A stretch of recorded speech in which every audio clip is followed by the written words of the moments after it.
আসসালামু আলাইকুম।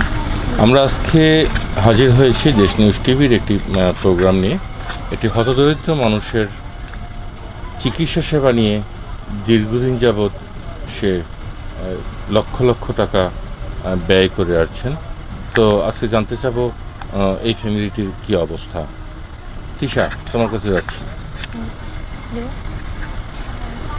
আপনার নাম কি? মর্জিনা। কতদিন যাবত অসুস্থ আপনি? 2 বছর ধরে। আপনার কিরকম অসুস্থতা? প্রথমে চুলকানি মুলকানি ভাব হয়েছে, পরে ব্যস্ত হয়ে গেলাম। তো ডক্টর দেখাচ্ছেন, এটা ভালো পর্যায়ে আসতেছে না? দেখাইছি, ডাক্তার বলে সেই কিছু লোক ধরাত পড়ে না। কোনো রোগ ধরা পড়তেছে না? না। এর পিছনে কত টাকা ব্যয় করছেন? টাকা পয়সা তো অনেক যাচ্ছে, 3-4 লাখ যাচ্ছে। 3-4 লাখ টাকা। তো এখন কি করতে চাচ্ছেন আপনি? ওখানে আমি একটু সবার থেকে দোয়া চাই, একটু চিকিৎসা ভালো চাই।